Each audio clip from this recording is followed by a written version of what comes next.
Well, Mayor Zach, I guess it's tradition now, coldest day of the year, we make a trip down to Wisconsin Rapids. Why not, right? Right, exactly. We're outside. It was 2019, we made the trip down here on the coldest day of the year to announce Metalco expansion. Hard to believe that was a year ago. A year ago already, yeah. Now, here we are, coldest day of the year, 2020, and we're down at the airport, and well, it's not as big of a project, but we still got some steel moving, and we're still talking millions of dollars. That's right. Yeah, big ticket items here in the city. Yeah, big ticket items here. So just give us an idea of what's over your shoulder there and what's been going up here just in the last 48 hours, you were telling me. That's right. So folks will be able to see the steel has arrived and it's starting to be erected for the construction of a commission-owned hangar. And the purpose of this hangar, it's the last mile, I guess, if you want to consider, of the state investment that the airport and the community was able to secure in the state budget, a couple of the last state budget. And it was directed toward economic impact, economic development, to support a community like ours that's transitioning in its economy, one that's more diverse, one that promotes tourism and visitor activity. And certainly this hangar is further evidence of our efforts to grow the local economy here. This airport's been significant for us for over 100 years, and in more recent years, its significance is less grow to support the industrial paper manufacturing that's existing in our community, but now more visitor activity as it results to Gulf traffic and those leisure travelers. And so this hangar will house, it's a very large hangar, will house a Gulfstream, one of the largest aircraft that can fly into our airport. We found that transient aircrafts were using other airports because they couldn't necessarily park their plane in overnight. Obviously, when we get in summer weather, there's a likelihood of wind and hail activity, and certainly we want to provide our guests a better experience when they're coming to our community. So this is, and as you know, people who are familiar with this area, you know, there's several hangars, there's several other buildings behind this one.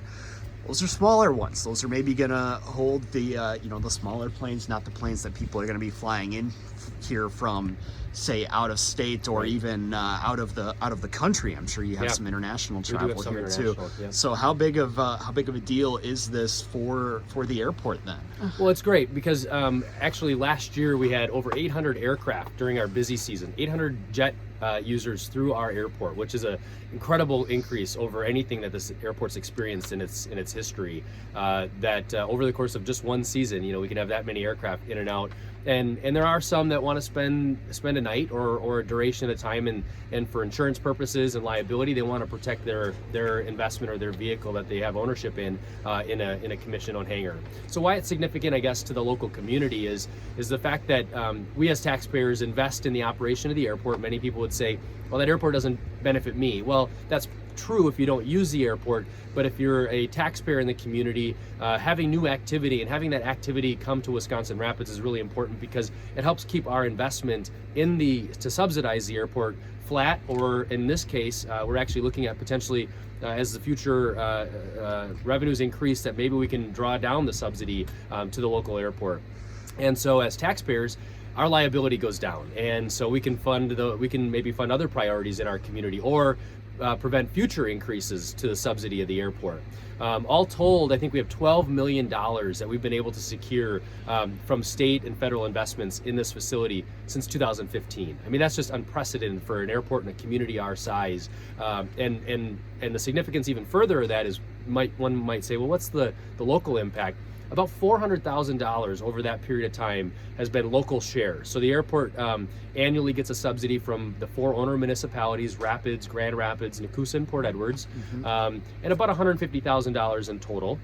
And over the last number of years, because fuel sales and all of the other ancillary services that we now provide our guests, those revenues now have stayed with the airport. So we've been able to pay for those our portion of the local improvements without having to go to local taxpayers, which is really significant, right? So we're attracting new investment, new spend, visitor activity, and those dollars are being kept here at the airport. Yeah, and that's another great thing that you bring up there, because every time an airplane lands somewhere like here, it's got to take off again, and they can't just run down to Quick Trip and buy the fuel for that. That's got to come from here. Right. So every time the city lands an airplane here, it's not only a fee to use the airport, it's a fee to fill it up. And 800 planes coming through here in a season, think about that over the course of a year. That's more than one landing and takeoff a day for That's the right. entire year, well over one. Yeah. That's a lot of money that's coming into the community just in fuel sales alone.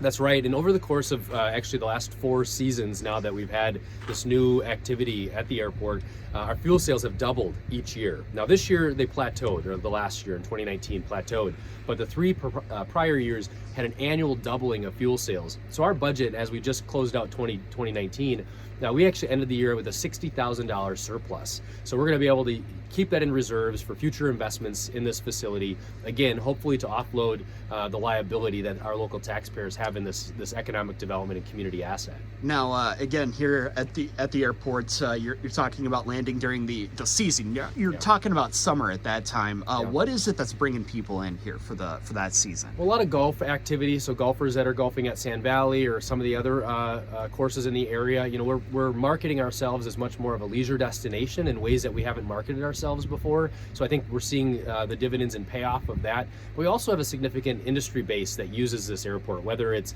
the local paper mills, local manufacturers like Urco and Port Edwards. Each of the municipalities in our region have a business that generally will use this airport at least once during the year. And so having this economic development asset is great, because not only to support those industry and the growing tourism sector, but also the local users that operate businesses out of here. There's a lot of flight instruction and flight schools that folks that want to learn how to fly. We have over 50 aircraft that are based here at Alexander Field. So in a lot of ways, it's more than just supporting economic development. It's also supporting local business and small business in our community. So what are the plans for the airport then from here on out? So you're talking about this being maybe the final mile of those improvements. I know there's been several other improvements here as well. We've talked about it a couple of times here. Yeah, well, we have to continue to preserve the infrastructure. So planning for the maintenance of that, so we can make sure we preserve the infrastructure. You know, these assets, we're not going to get $12 million for the next 50 years, let's say, because the infrastructure should last 10, 20, 30 years, depending on what we're talking about here. And so, yeah, we're not gonna be building a lot of new things. There might be some T-hangar construction occurring, because we're at capacity right now. We continue to receive requests from people that want to own a plane and store it in Wisconsin Rapids, but we don't have the T-hangar space, unfortunately, for them, so they're going to other airports. But adding services. You know, our terminal is from the 70s, and so we're trying to improve the guest experience inside the terminal. So we're going to continue to plan to do some of those smaller enhancements, again, to refine that guest experience. We're working with the Tourism Bureau and the Chamber of Commerce to provide more wraparound services, connecting with our local hotels. You know, when folks fly into our airport, if they're overnight guests or if they're pilots, they're spending their time here a day, maybe, sometimes overnight. So whether they're staying at local hotels or they're checking out a local restaurant, maybe they're renting a bike at the bike share, you know, all these things that visitors are looking for when they come to a community and spending some time. So you're not going to tell me that you've got plans for a daily flight to Milwaukee or the Twin Cities at any point in the future? We're not looking that far ahead yet. Not commercial passenger traffic at this point. But you know, who knows in the future? You know, I think that airports that are the airport that's in Bandon, Oregon, which is a sister property to the Sand Valley course, they were able to attract a twice a week flight, a commercial flight to Denver. And so I think, you know, there's a likelihood that could happen as they add capacity to their course. I know they're adding another course down there. But you know, as demand, the market responds, there may be an opportunity for that in the future. Never say never, right? That's right. Well, looking ahead to some of the other things we've got going on here in Wisconsin Rapids in the near future, we're obviously going to be talking about summer before too long. Yeah. We think that's going to mean Rafters baseball. I know you've been talking about. I know it's been talked about a lease extension for the Rafters as well, and they're also going to be making some improvements to the field out there. Another site that we've talked about that's pretty heavy with construction, because you've got the aquatic center going in out there. Now you're going to get some improvements to the baseball field as well in the near future. Yeah, it's a big year for Wisconsin Rapids in a lot of ways. And so the Rafters have been here for 10 years. We're in negotiations right now for a 10-year extension. We hope that at tomorrow night's city council meeting, the city council will consider an extension for 10 years to keep Wisconsin Rapids Rafters here in the city. They've been a great partner for the city at a city facility. Whitterfield is just a phenomenal space, not only for the Rafters, but also high school baseball and our American Legion team here in the city. So baseball is big in our town, and we want to make sure we preserve that as a community asset.